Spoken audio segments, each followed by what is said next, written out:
Hi everyone, I'm Katie, an infant toddler Montessori teacher and registered early childhood educator. In today's video, I'm going to share 5 strategies you can start using today to foster your child's language development. Number 1, start talking to them from birth.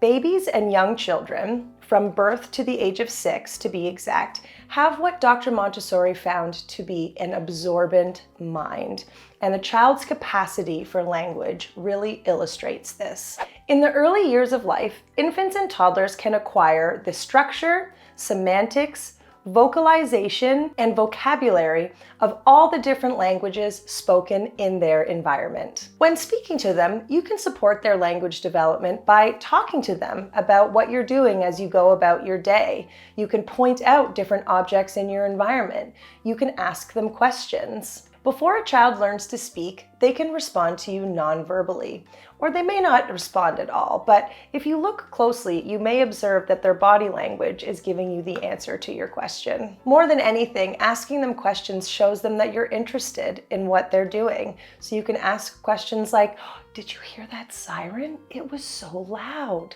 Or, "What are you looking at over there?" What's important to remember is that when asking a child a question, it takes them a little bit longer to process the information that you've just given them, or the question that you've just asked them. So give them time to respond. There's no need to sort of ask questions over and over again.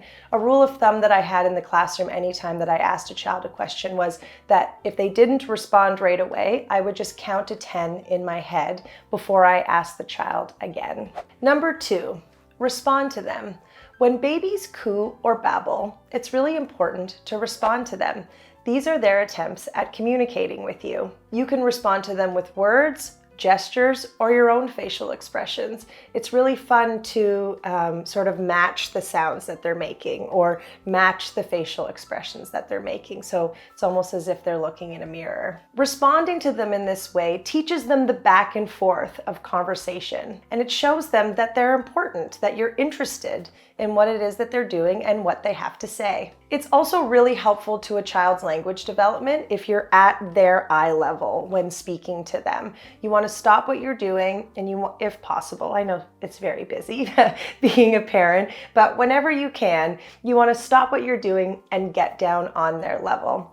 I can tell you in the classroom that any sort of message that I delivered to the children from across the room or standing over them wasn't as well received or as heard as when I got down. I would crouch, get down on their level, and look them right in the eye when they're talking to them. So try to do that as much as you can. The reason why this is important developmentally is because this allows the child to be able to see your face while you're talking. Learning to speak is so much more than just learning the words. It's about learning how our faces move and how our mouths move to form a sound. Sorry to interrupt, but I wanted to let you know about our Montessori at Home program. If you like these activities, you will love our at-home program. We send you 2 to 3 activities directly to your inbox every week, and the lessons are designed by me, a certified Montessori teacher. All lessons are designed for the exact age of your child in months, and most of the materials that we use are items that you probably already have around the house. If you're interested, just click the link in the description below. Number 3, use simple language and real words. When speaking to young children, try to use simple language and short but complete sentences. This helps them to understand what you are saying and encourages them to speak for themselves. It's also important to use real words rather than nicknames. Young children have a deep interest in learning about the world around them, and this includes the names for things. I know it's really cute when children come up with nicknames for things, and it's totally fine if they come up with these nicknames on their own, but you want to teach them the real words for things first. Number 4 is play with them. I imagine you're already doing that, but play is a great way to develop your child's language skills. Some of my favorite times in the classroom, some of my favorite memories are the conversations that happened organically while I was working with a child or presenting them with a lesson. I really love, when toddlers sort of develop their conversation skills.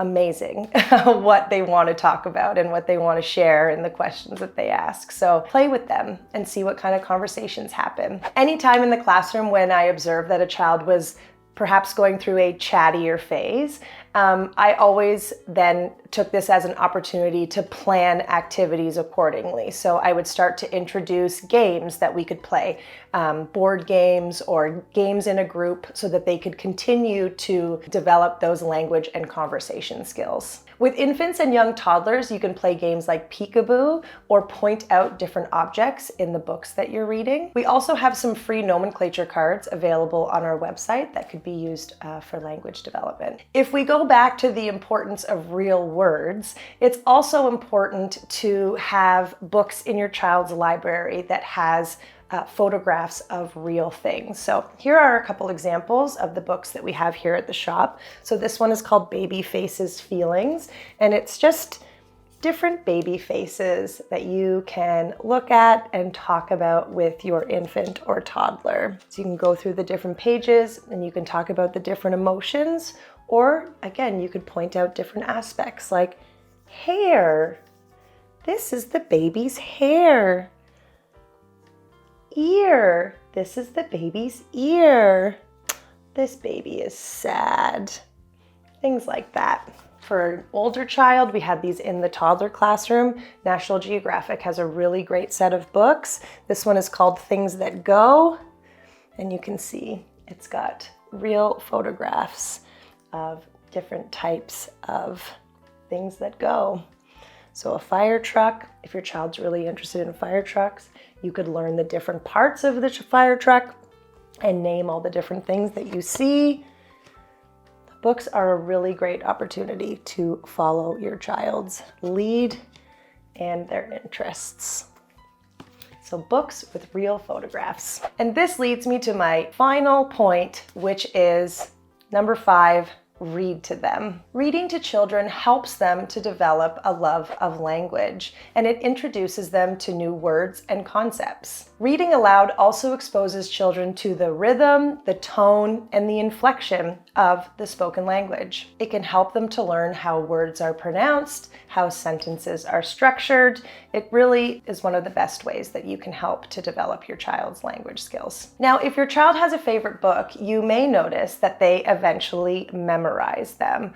Memorization is actually a really great skill to learn. That's why it's helpful to have books that have like rhythm, rhyme, those types of things, because those are books that are easier for children to eventually memorize. But memorization is actually one of the first steps before a child learns how to read. So I know that it can be exhausting, maybe a little boring sometimes to read the same books over and over again, but it's really great for your child's language development. And I completely understand. I had to read the same books day in and day out for years.